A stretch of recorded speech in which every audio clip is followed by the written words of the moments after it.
ऐसी कौन सी 5 आदतें हैं जो सक्सेसफुल ट्रेडर्स में पाई जाती हैं। एक अमीर इंसान सिर्फ अपनी आदतों की वजह से है और एक इंसान जो गरीब है वो भी शायद अपनी आदतों की वजह से। दोस्तों, मैंने जब दूसरी बैंक्रप्सी फेस करी थी वहां पर मैं ये नहीं बोलूंगा मेरी गलती थी, मैं स्टॉप लॉस लेना चाहता था। अगर ट्रेडिंग में कोई गॉड है तो वो स्टॉप लॉस है। 15 प्राइस एक्शन के टूल, 6 इंडिकेटर लगा के कुछ नहीं मिलने वाला।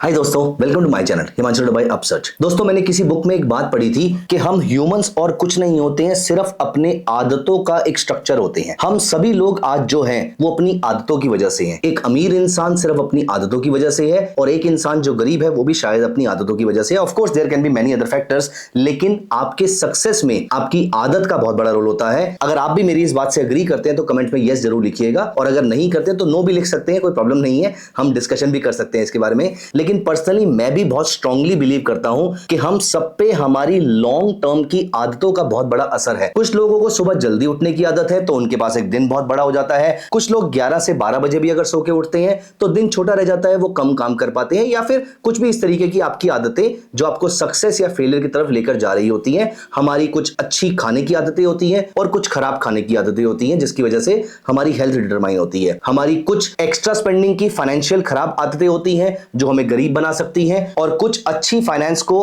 पैसा जोड़ने की आदत हो सकती है जो हमारे रिटायरमेंट सिक्योर कर देती है। दोस्तों, इसी तरीके से एक ट्रेडर की भी कुछ आदतें होती हैं जो आपको अच्छा और बुरा ट्रेडर बना सकती है। आज की इस वीडियो में मैं आपके साथ यही डिस्कस करने आया हूं कि ऐसी कौन सी 5 आदतें हैं जो सक्सेसफुल ट्रेडर्स में पाई जाती हैं। और ये मैं नहीं कह रहा, ये बहुत सारी बुक्स कहती हैं। मल्टीपल बुक्स पढ़ने के बाद मैं इस कंक्लूजन में पहुंचा हूं कि ये 5 आदतें तो एक ट्रेडर के अंदर होनी ही चाहिए। और ये 5 हैबिट्स कौन सी हैं? The 5 habits of highly successful trader is something that we are going to discuss in this video। तो अगर आप भी मेरी तरह एक्साइटेड हैं, जितना एक्साइटेड मैं बताने के लिए हूं उतना एक्साइटेड अगर आप सुनने के लिए भी हैं, तो इस वीडियो को अभी के अभी लाइक कर दीजिए और कमेंट्स में लिख भी दीजिए एक्साइटेड। आगे बढ़ते हैं। हम यहां पर बात करेंगे आज 5 ऐसी हैबिट्स जो आपको सक्सेसफुल ट्रेडर बना सकती हैं। दोस्तों, कौन सी 5 आदतें हैं? पहली आदत, एक ट्रेडर की सबसे खराब आदत जो हो सकती है। देखिए, मैंने किसी बुक के अंदर पढ़ा था कि इंसान का जन्म कैसे हुआ है, मतलब हमारी जो डेवलपमेंट है वो कैसे हुई है। आपने सुना होगा कि ह्यूमंस के सबसे क्लोज जो मैमल है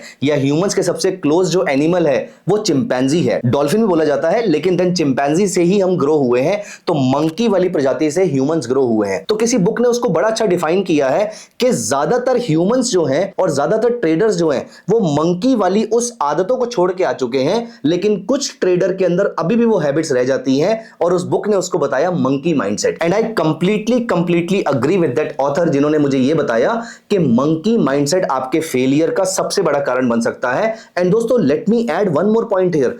आपको जितना मर्जी अच्छा टेक्निकल्स भी आता है, देखो जो टेक्निकल जिनको नहीं आता, डेरिवेटिव नहीं आता या नॉलेज नहीं है, अगर उनको नुकसान हो रहा है तो शायद समझ में आता है, आप उनको गाइड करेंगे कि आप पढ़ाई कर लीजिए, आपका प्रॉफिट हो सकता है, आप सीख के अच्छा ट्रेड कर सकते हैं। प्रॉफिट और लॉस तो बहुत सारी चीजों पे डिपेंडेंट होता है, लेकिन आप सीख के अच्छा ट्रेड एग्जीक्यूट कर सकते हैं, प्रॉफिटेबल ट्रेड एग्जीक्यूट कर सकते हैं। लेकिन सब कुछ सीखने के बाद भी अगर आपका मंकी माइंडसेट है, आपको प्रॉफिट नहीं हो सकता, आप मार्केट से पैसा नहीं बना सकते, आप सक्सेसफुल ट्रेडर नहीं बन सकते। तो क्या है ये मंकी माइंडसेट? दोस्तों, मंकी माइंडसेट का मतलब होता है, आई एम वेरी श्योर आपने कभी ना कभी अपने साथ ये चीज फेस करी होगी, मैंने भी करी हुई है। मैंने एक ट्रेड लिया वीकली चार्ट को देखकर या फिर डेली चार्ट को देख के, तो डेली चार्ट पे वो लगातार हायर हाई बनाता जा रहा था, मैं उसको बाय करके बैठ गया। लेकिन फिर जब वो बहुत ज्यादा ऊपर नहीं जा रहा था तो मैंने देखा कि यार देखूं जरा आवरली चार्ट पे क्या चल रहा है। आवरली चार्ट पे जब मैं गया तो वहां देखा कि अभी भी हायर हाई हायर लो बना रहा है, तो मेरे को शांति हो गई, चलो बहुत बढ़िया है, मैं आराम से इसको होल्ड करके बैठा हूं। फिर ये प्राइस थोड़े से नीचे आ जाते हैं, ऑल्दो मेरे बाइंग प्राइस से ऊपर थे, लेकिन स्टिल जब थोड़े से नीचे आ गए तो मुझे स्ट्रेस हो गया कि यार प्रॉफिट तो कम होता जा रहा है, कहीं ऐसा तो नहीं ये सेल में आता जा रहा है। डेली चार्ट देखा ये बाय में था, आवरली चार्ट देखा वो बाय में था, लेकिन 15 मिनट्स चार्ट पे ये सेल पे आ गया था। तो मुझे लगा इससे पहले कि मेरा सारा प्रॉफिट खत्म हो जाए और मैं लॉस में इस पोजीशन को एग्जिट करूं, तो एक काम करता हूं, मैं इसको अभी के अभी एग्जिट कर देता हूं। याद रखिएगा, डेली चार्ट पे बुलिश था, आवरली पे बुलिश था, लेकिन 15 मिनट्स वाले चार्ट पे बियरिश हो गया। दोस्तों, जैसे ही मैंने स्टॉक को एग्जिट किया, 4 दिन के बाद इसने मेरा टारगेट हिट कर लिया। वो स्टॉक जो मैंने 2% प्रॉफिट पे काटा, या वो स्टॉक जो कभी कभी मैंने कॉस्ट पे या लॉस में काटा, वो सीधा टारगेट हिट कर जाता है 15, 20, 25% के आसपास का। क्या आपके साथ भी ऐसा हुआ है? अगर हाँ तो give me a thumbs up in the comment section. दोस्तों, मंकी माइंडसेट। मैंने ट्रेडिंग स्टार्ट कहां से करी थी? ये बंदर सबसे पहले बैठा था 1 डे चार्ट वाली टहनी पे, लेकिन ऑल ऑफ अ सडन उसको लगा कि सामने वाली टहनी पे कुछ और रखा हुआ होगा, मैं वहां जाके चेक कर लेता हूं। ऑल्दो मेरे हाथ में मैंगोस थे, मैं खा रहा था, था, लेकिन मैंने कहा ये तो रखे हुए, इसको रखे रहने देते हैं। मैं सामने वाली टहनी पे जंप करके बैठ गया जो कि आवरली चाट वाली थी। वहां पर भी मैंगोस थे, मैं खा रहा था उसको, लेकिन फिर मुझे एक और टहनी दिखी, छोटी टहनी, जहां पर 15 मिनट का टाइम फ्रेम था। मैंने जाकर देखा कि यार वहां जाके देखता हूं, क्या पता वहां पे इससे भी मीठे मैंगोस हो। मैंने जैसे ही उस छोटी टहनी के ऊपर जंप मारी, वो टहनी टूट के नीचे गिर गई और अब मैं ऊपर जा भी नहीं पा रहा हूं। This is a monkey mindset. जहां पर मैंने स्टार्ट किया था वन डे चार्ट पे और मैं अच्छा खासा प्रॉफिट कमा रहा था और कमा सकता था, लेकिन उस जल्दबाजी में, उस ग्रीड की वजह से, उस मंकी माइंडसेट की वजह से मैं 5 मिनट्स या 15 मिनट चार्ट पे आ जाता हूं और यहां पर मैं अपना लॉस कर बैठता हूं। ऐसा हम में से बहुत सारे लोगों के साथ होता है। दोस्तों ये आदत आपको छोड़नी पड़ेगी। तो you will have to drop the habit of monkey mindset. आपने जिस माइंडसेट से ट्रेड को इनिशिएट किया है, आप उसी माइंडसेट को कैरी करेंगे और उसी माइंडसेट से ट्रेड को एग्जिट करेंगे। आपको इस बात को याद रखना है।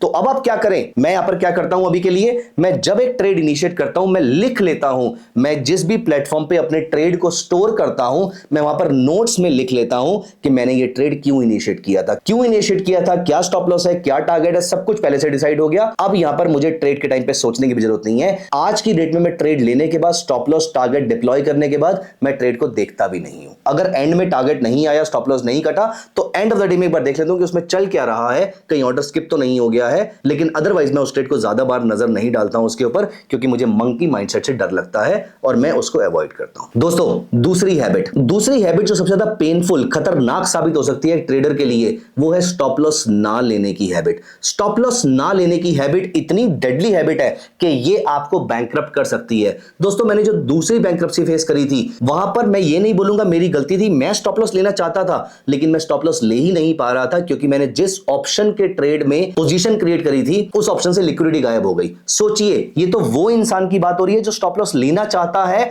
और ले नहीं पा रहा है, वो बैंकरप्ट हो गया। आपके पास तो आपकी पोजीशन में स्टॉप लॉस लेने का ऑप्शन है, आप स्टॉप लॉस क्यों नहीं ले रहे हैं? दोस्तों I generally say this statement that I know that there is God in this universe, but I'm not sure about the trading. अगर ट्रेडिंग में कोई गॉड है तो वो स्टॉप लॉस है, या फिर गॉड की अगर कोई प्रतिमा है, या अगर भगवान ट्रेडिंग में समहाउ एग्जिस्ट करते हैं, अगर वो मुझे देख रहे हैं, तो वो स्टॉप लॉस की फॉर्म में मेरे ट्रेड में एग्जिस्ट करते हैं। क्योंकि जिस तरीके से मुझे मेरे जीवन में हर प्रॉब्लम से भगवान बचा सकते हैं, या फिर जिस भी आप फेथ में बिलीव करते हैं, उनकी जो सुप्रीम पावर है वो अगर आपको बचाती है, तो आई वुड से यहां पर ट्रेडिंग में मेरी सुप्रीम पावर, मेरा फेथ जो है वो स्टॉप लॉस है।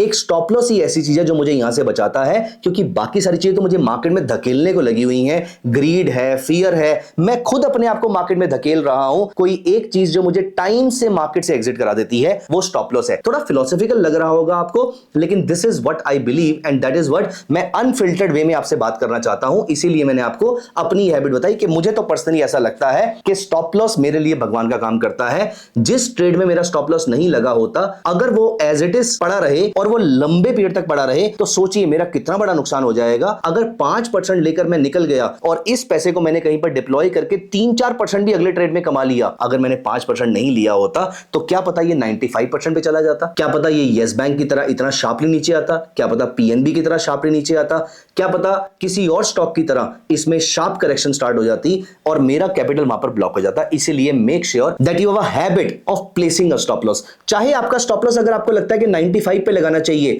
आप 93 पे लगा लीजिए, आप 94 पे लगा लीजिए। अगर आपको लगता है कि मार्केट में स्टॉप लॉस कोई देख रहा है आपका, वैसे मैं इस थॉट को बिलीव नहीं करता, लेकिन अगर आपको लगता है कि कोई देख रहा है, तो जो आपका स्टॉप लॉस बनता है उससे थोड़ा सा नीचे लगा लीजिए, लेकिन स्टॉप लॉस जरूर लगाइए। दोस्तों तीसरी हैबिट, कैपिटल डिप्लॉयमेंट। मैं आज सुबह ही अपने किसी स्टूडेंट से बात कर रहा था। That student was starting to trade. उन्होंने रिसेंटली मेरा भी ट्रेडिंग मेंटरशिप प्रोग्राम ज्वाइन किया था। ट्रेडिंग मेंटरशिप प्रोग्राम में he was a complete beginner. उनको कुछ नहीं आता था, लेकिन उसके बावजूद आज की डेट में वो अपनी स्ट्रेटजी की बैक टेस्ट करने पे पहुंच चुके हैं। लेकिन उन्होंने बातों बातों में ये बताया कि उनकी जो बैक टेस्टिंग थी, जो उन्होंने ट्रेडिंग स्ट्रेटजी मेरी मेंटरशिप प्रोग्राम में सीखी थी, जो कि मैं खुद पर्सनली भी बहुत ज्यादा यूज करता हूं, तो उन्होंने उसको अपने एंड पे बैक टेस्ट किया। जब उन्होंने उसको बैक टेस्ट किया तो उनको भी वो सही लगा। तो उन्होंने कहा अब एक काम करता हूं, मैं इन सारे स्टॉक्स में जो मुझे बाय रिकमेंडेशन देंगे, जो मुझे बाय सिग्नल देंगे, उन सब में मैं 10-10 शेयर परचेज कर लेता हूं। अब दोस्तों क्वेश्चन ये है, 50 रुपए वाले 10 शेयर और 1500 वाले 10 शेयर, ये दोनों तो अलग अलग हो जाएंगे ना। तो अगर आपका 1500 रुपीज वाले 10 शेयर वाले ट्रेड में अगर आपका स्टॉप लॉस कट जाता है तो लॉस बड़ा हाई होगा, लेकिन अगर 50 वाले में कटता है और अगर ये प्रॉफिट हो जाता है रादर, तो ये प्रॉफिट मिला के इसके लॉस को कवर नहीं कर पाएगा। इमेजिन आपके एक अकाउंट में रिलायंस है जहां पर आपने उसके 10 शेयर लिए हैं, और एक में एमआरएफ है जहां पर आपने 10 शेयर लिए हैं। Does not make sense, right? इसीलिए कैपिटल डिप्लॉयमेंट के लिए मैं ये बात बोलता हूं, या कैपिटल मैनेजमेंट के लिए मैं ये बात बोलता हूं कि आपको सारे ट्रेड्स में देखिए दो तरीके हैं, या तो अपने ट्रेड्स को डिवाइड कीजिए तीन तरीकों में, HPT, MPT, LPT, high probability trading setup, medium probability trading setup and low probability trading setup, और या फिर सब में आप इक्वल डिवाइड कर लीजिए। अगर आप बिगिनर तो इक्वल डिवाइड कर लीजिए। आप हर ट्रेड में फॉर एग्जांपल अगर आपके पास 1 लाख रुपया है तो 20 20 20 20 एंड 20 पांच ट्रेड्स में उसको डिवाइड कीजिए और सबको इक्वल वेटेज देकर उनको ट्रेड कीजिए। इस तरीके से as a beginner capital deployment कर सकता है। जब आपको थोड़ा सा एक्सपीरियंस हो जाएगा तो आप उसको एचपीटी, एमपीटी और एलपीटी पे आ जाइएगा। अगर आपको वो टेक्निक जाननी है तो आप कमेंट्स में बताइएगा, एचपीटी, एलपीटी, एमपीटी लिख दीजिएगा, मैं उसके लिए आपको अगली वीडियो में समझा सकता हूं। दोस्तों ये हुई तीसरी हैबिट। चौथी हैबिट, आज अगर मेरे किसी ट्रेड में स्टॉप लॉस कटा तो मुझे लगता है कि स्ट्रेटजी खराब है। तो एक स्टॉप लॉस कटा, दो स्टॉप लॉस कटे, मुझे लगता है इससे खराब स्ट्रेटजी हो नहीं सकती, जबकि मैंने इस स्ट्रेटजी को 200-300 पॉइंट्स के लिए टेस्ट किया था। दोस्तों जब आपने 200-300 पॉइंट्स के लिए स्ट्रेटजी को टेस्ट किया था तो आपने नोटिस किया था कि 10 में से 7 ट्रेड सही हो रहे थे, 3 गलत हो रहे थे। तो अगर अभी 2 गलत हो भी गए हैं तो क्या प्रॉब्लम है? बाकी 8 ट्रेड जो है 10 में से, उनमें से 7 सही होने के चांसेस नहीं है क्या? दोस्तों प्रॉब्लम सिर्फ टाइम फ्रेम के मंकी माइंडसेट की नहीं है, प्रॉब्लम स्ट्रेटजी के मंकी माइंडसेट की भी है। हम एक स्ट्रेटजी पे टिकते ही नहीं है, हम दूसरी पे मूव कर जाते हैं, हम तीसरे पे मूव कर जाते हैं। ये वाली हैबिट आपको कभी सक्सेसफुल नहीं होने देगी। अब जो मैं बात बता रहा हूं उसको ध्यान से सुनिएगा। एक स्ट्रेटजी उठाइए, उसको थॉरोली बैक टेस्ट कीजिए, अगर उसके रिजल्ट अच्छे आते हैं तो उस स्ट्रेटजी को डिप्लॉय कीजिए, पहले छोटे कैपिटल के साथ, फिर डिसेंट कैपिटल के साथ, फिर कैपिटल इंक्रीज कर दीजिए। धीरे धीरे करते करते ये स्ट्रेटजी ऑटो मोड पे आ जाएगी। इस स्ट्रेटजी को साइड पे रखिए, साइड पे रखिए मतलब इसको चलने दीजिए, अब एक नई स्ट्रेटजी बनाइए। इस तरीके से आपको अपनी ट्रेडिंग की जर्नी डिफाइन करनी है, ट्रेडिंग की जर्नी को आगे कंटिन्यू करना है। एंड दोस्तों last but not the least, पांचवी हैबिट जो आपको डेवलप करनी है, it is keep your trading as simple as possible. 15 price action के टूल, 6 इंडिकेटर लगा के कुछ नहीं मिलने वाला। Pick up 1 price action, 1 indicator trend following and 1 indicator oscillator. ये 3 चीजें में से तीनों, 2 या 1 कुछ भी फॉलो करके आप काम कर सकते हैं। आपको एक चार्ट में इससे ज्यादा कुछ नहीं चाहिए। आपने नोटिस किया होगा जब मैं रिवर्सल स्ट्रेटजी की बात करता हूं तो मैं ऑसिलेटर उठाता हूं, जब मैं ट्रेंड फॉलोइंग की बात करता हूं तो मैं एमएसीडी या फिर मूविंग एवरेज उठाता हूं, और साथ में मैं कोई एक प्राइस एक्शन का टूल लगा देता हूं। इसी तरीके से मेरी स्ट्रेटजी रहती है। मैंने अपनी स्ट्रेटजी को हमेशा सिंपल रखा है, तो प्लीज मेक श्योर कि आप भी इन पांचों बातों को फॉलो करेंगे।